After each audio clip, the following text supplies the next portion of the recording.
Hey everyone, Brian and Jeff with WorkshopAddict.com, and we are going to take a look at Metabo HPT's 36 volt, 4.5 inch cordless grinder. This model has the slide switch with the lock on. It's model number G3612DA. If you're interested in the paddle switch, make sure that model number ends in DB. I think they're onto something here. I think they hit every mark on this one. As far as cordless grinders, that thing's got a lot of power. And Corded grinder. exactly, it's got the option to go corded. I know if you watched our review on a recip saw of the Metabo HPTs recently, we kind of took this corded function of that and said, are you really going to use it?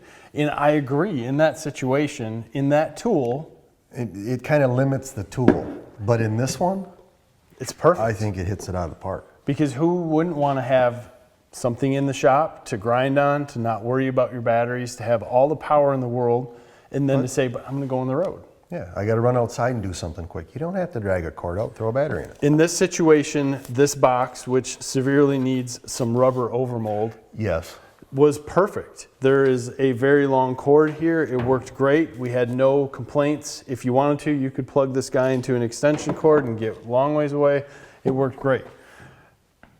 This tool was awesome. Not to repeat myself, let's go through some specs before we get into it. First, this is a variable speed grinder. So you got 3,000 to 9,500 no load RPMs. It's a 1 through 5. And then you have an auto mode. And that auto mode starts you out at about 5,500 RPMs. It seemed like it was timed, like maybe after 20 seconds. I don't know if it was timed or when it felt the need for power, it ramped up automatically. So you might see in some cases, I don't know if you can hear it over us talking, but you'll start to be grinding or cutting and it'll then ramp up to full speed. And then if you stopped grinding or cutting, it would slow down and then it would ramp back up. And that kind of goes along with the brake that's on this tool. That is not the fastest brake that we've ever seen, but it is a nice brake and it works well. Any brake beats the hell out of no brake. So yeah, I'm with you. So this tool weighs in at 7.1 pounds. There are some great rubber overmold features on it. The few things that we dislike are pretty mediocre. You want to go over them? you want to pull in a little closer and we'll get a close-up shot of this? Sounds good. I mean, there are not very many things we did not like about this. The one thing that stood out right off the bat is the handle is not at a 90 degree, which for some people they like this. I tend to like a 90 degree handle. It's nice that it's shocked, takes the vibration out. The other thing is if they could make the guard a little smaller and the release, maybe move it to the side, because it does tend to get in the way at times. It's not overly bad, you can probably get used to it. There again, it does not make it a bad grinder by any means. So for a cordless grinder, that is not bad for the complaint department. Absolutely not. I told you right off the bat when I first started using it, this is one of the best ones we've ever had. And I used it too, and I agree. The power is there. If you're going to use this in a normal sense, you have all the power in the world with no cutouts. If you want to be stupid. Well, yeah, it's got the protection feature where it'll shut itself off if it binds up or... And that was nice. We had to actually force that to happen. Mm-hmm. And it worked well. And we did not see that in normal cutting, even in a few places where we were trying to cut around a bar with a poor blade. And that's where I thought it would have. Right. It didn't, but we didn't really have a lot of binding or anything there.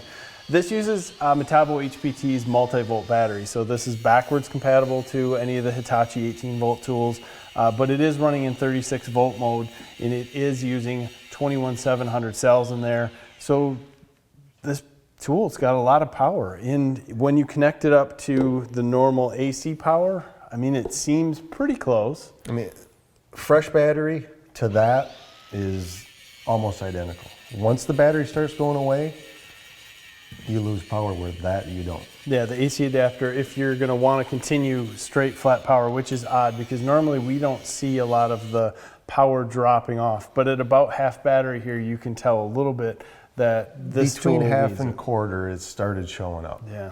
And the variable speed on this is awesome. So depending on what you're doing, if you're going to be grinding, if you're going to be using a flap disc, if you're going to be using a wire wheel, you could just adjust up for that. The auto was neat too. But we were using some weird metals in some of these cases to cut. We're basically cutting some things up for our press and back. Which that was spring steel. Yeah. And in some cases, that's where our testing of some discs, cutting discs came in. So you might see some things in there that you're like, well, it's not cutting as good as I think.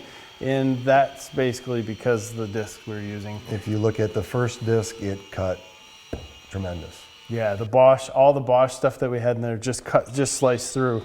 Then we moved over to a Diablo metal disc that had diamond edges on it. We've never really been able to get that to work well. We thought maybe in this situation, and it didn't. And then we had another kind of off brand that we threw in there, and that just made a mess and finally started coming apart.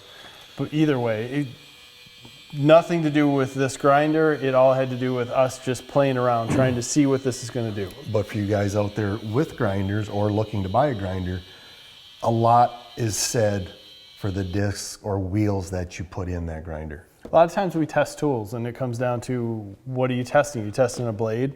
Are you testing the cutting disc? Are you testing the grinding disc? It's true. You can make a tool. I mean, look at the saws. If you don't have the same blade on them and you're comparing two saws, It makes a world of difference. yeah. So if you're out looking for a new grinder, this is definitely one to think about.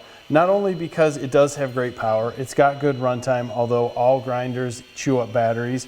It does have fair ergonomics. If that angle gets to you that bad, then No, like I said, right? it's not that big a complaint. It's just there. But the big thing on this is the ability to plug it into the wall, because I think so many people will use a grinder in the shop. You're at a welding table or a bench, and that's where it stays. And then they want to leave, take it with them for that one-off job. You can do that. And you've got it. So this tool really made this AC adapter shine. So we appreciate your time sticking around with us. Thank you for everything you guys do for us. Make sure you give us a like in this video and make sure you subscribe to this channel. Thank you again. Have a great day.